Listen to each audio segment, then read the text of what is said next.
पेक्षा विक्रमी मतं तुम्ही घेतली आणि मोठ्या मताधिक्यानं निवडून आला. लोकसभेला पडलेल्यापेक्षा जास्त मताधिक्य यावेळी दिसतंय. काय सांगाल याबद्दल? हे सावंतवाडीच्या जनतेचं प्रेम आहे. आदरणीय राणेसाहेबांनी सुद्धा चांगल्यापैकी सपोर्ट केला. 2-3 वेळा स्वतः येऊन गेले, मीटिंग घेतल्या. माझ्या याला आपले पालकमंत्री साहेबांनी कोऑर्डिनेशनच्या मीटिंग घेतला, सर्वांना कामाला लावलं. त्याचं सगळ्याचं श्रेय आणि विशेष श्रेय या सर्व पदाधिकारी कार्यकर्त्यांचं आहे, ज्यांनी खूप काम केलं. परंतु हे माझं विक्ट्री मार्जिन हे सगळ्यात जास्त नाही. त्याच्यापूर्वी मी 45,000 मतांनी निवडून आलेलो आहे. त्याच्यामुळे सावंतवाडीच्या जनतेचं हे खऱ्या अर्थाने प्रेम आहे. आणि विशेषतः शिंदेसाहेब, फडणवीससाहेब, अजितदादा यांनी जे काम केलं त्याचं हे श्रेय आहे. आणि मोदी साहेबांचं तर विशेष लक्ष महाराष्ट्रावर आहे. त्यांच्या स्वप्नाची पूर्ती आम्ही सर्व करू शकलो, ह्याच्याबद्दल आम्ही भाग्यवान समजतो. आदरणीय अमित शहासाहेबांनी अतिशय सुंदर असं नियोजन या इलेक्शनचं केलं आणि आमच्या विजयामध्ये त्यांचासुद्धा मोठा वाटा आहे. आणि एकंदरीतच आज महायुती सत्तेवर येते याचा खऱ्या अर्थाने आनंद हा महाराष्ट्राच्या जनतेला झालेला असणार. आणि एकच गोष्ट सांगायची आहे की मी एकमेव कदाचित असेल किंवा माझ्यापेक्षा इतरसुद्धा असतील की जो गृहराज्यमंत्री येतो तो निवडून येत नाही, असा एक समज होता, तो दूर झाला. सावंतवाडी मतदारसंघामध्ये 2पेक्षा जास्त काळ म्हणजे कंटिन्युअसली कोण निवडून येत होता हा एक गैरसमज होता, तो दूर झाला. रामटेकवर जो जातो राहायला तो पराभूत होतो हा गैरसमज दूर झाला. आणि सावंतवाडीच्या जनतेने मला 4 वेळा निवडून दिलेलं आहे. वैशिष्ट्य असं आहे की ज्यावेळेला आमदाराला आपल्या निवडून देतात, सावंतवाडीची जनता सर्वात सुसंस्कृत आहे. म्हणून या राज्याला रामराज्य असं राष्ट्रपिता महात्मा गांधींनी म्हटलेलं होतं. इथले लोकांचे असं हे असतं की तुम्ही आमदार आम्ही तुम्हाला निवडून दिलं, आता काम महाराष्ट्रासाठी करा, आमच्यासाठी कराच, परंतु राज्यासाठी करा, देशासाठी करा.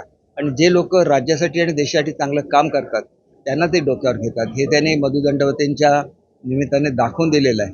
दंडवते साहेबांना सुद्धा असंच प्रेम ते द्यायचे. ते तर पार्लमेंटमध्ये काम करायचे, देशासाठी काम करायचे, पण हे प्रेम देतात. ती अत्यंत वेगळी आणि सुसंस्कृत अशी ही आमची जनता आहे आणि सावंतवाडी संस्थांची जनता आहे, याचा मला सार्थ अभिमान आहे. या जिल्ह्यामध्ये महायुतीला पूर्णपणे बल मिळालेलं दिसतं. ही जे दोन्ही उमेदवार होते, आपण विजयी झालात. आता पालकमंत्री हा स्थानिक असावा अशी मागणी जनतेनं होते. काय सांगाल? बघा, मला याच्याबद्दल काय बोलायचं नाही, नाहीतर आमच्या पालकमंत्र्यांच्या विरोधात मी बोलतो असं त्याचा अर्थ निघेल. परंतु नितेशजींचा विजय तर निश्चित होताच, परंतु निलेशजीने जे यश मिळवलं कुडाळमधलं ते अद्वितीय आहे. कारण विद्यमान आमदाराला पाडणं हे खूप कठीण असतं, कारण त्याचे खूप काही कामं त्या निमित्ताने करण्याची संधी त्यांना आमदार म्हणून मिळते.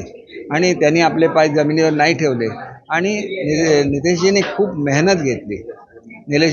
निलेशजीने खूप मेहनत घेतली आणि त्याच्यामुळे हा विजय तेवढा सोपा नव्हता. राणेसाहेबांना जे मताधिक्य मिळवून दिलं तेच मताधिक्य राखणं हे फार मोठी कसोटी होती. आणि त्या कसोटीवर या तरुण आमच्या नेत्यांनी चांगली कामगिरी केली आणि स्वतःला एवढं बदललं की आपल्याला खूपच असा सुखद असा धक्का हा त्यांच्या मतदारसंघासाठी सुद्धा होता. आणि स्वतःला तरुणांनी एवढं कंट्रोल करणं हे खरोखर एक कौतुकास्पद आहे. त्यांचं कौतुक करतो. शेवटचा प्रश्न, महाराष्ट्रात एकनाथ शिंदेचा एक मोठा चेहरा या निमित्तानं निवडणुकीला सामोरा गेला आणि महाराष्ट्रातल्या जनतेनं भरभरून प्रतिसाद दिला. जवळपास एकतर्फी विजय महायुतीचा या ठिकाणी दिसतोय. महाविकास आघाडीला चपराक दिसली त्याकडे असतो.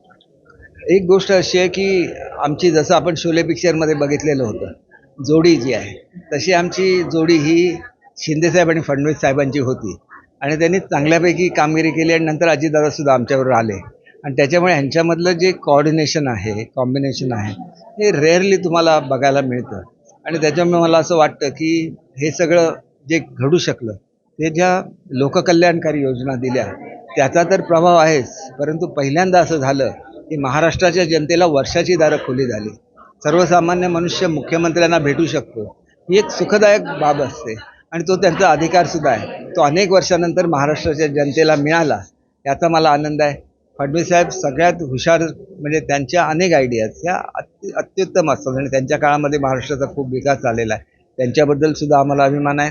आणि दादा सकाळी 7 वाजल्यापासून मंत्रालयात येतात आणि कामाला सुरुवात करतात, त्या दादांच्याबद्दल सुद्धा आहे. परंतु मी जास्त काळ ह्या 2 नेत्यांबरोबर काम केलं आहे, शिंदे साहेबांबरोबर आणि फडणवीस साहेबांबरोबर.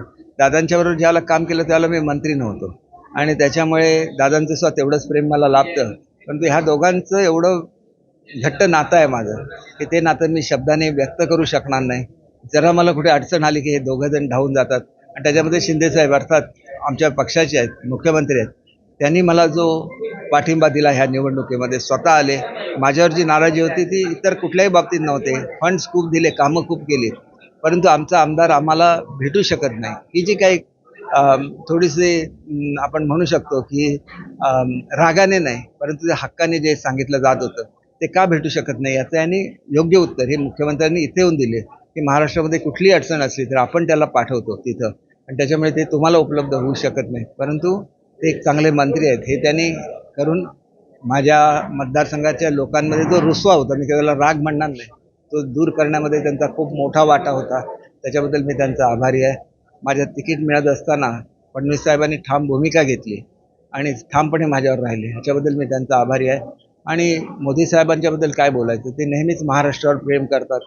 महाराष्ट्र हा महायुतीच्या आणि NDAच्या ताब्यात राहायला पाहिजे, ही सुरुवातीपासून त्यांची इच्छा होती. कारण त्यांनी आपलं बरंचसं करिअर हे महाराष्ट्रामध्ये सुद्धा त्या काळामध्ये व्यतीत केलेलं आहे. आणि त्याच्यामुळे महाराष्ट्रावर असलेलं त्यांचं प्रेम, अमित शहाजींचं तर महाराष्ट्राशी ते नातंच आहेत, म्हणजे महाराष्ट्राचे ते जावईच आहेत. आणि त्याच्यामुळे त्यांचं सुद्धा प्रेम असतं. आणि ह्या सगळ्यांमधून हा मोठा विजय साध्य करता आला, याच्याबद्दल मला आनंद आहे. आमचे दिवसभरातले सर्व अपडेट्स, ताज्या घडामोडी आणि थेट लाईव्ह पाहण्यासाठी सबस्क्राईब करा, लाईक करा कोकणचं नंबर 1 महा चॅनल कोकण 7 लाईव्हचं YouTube चॅनल.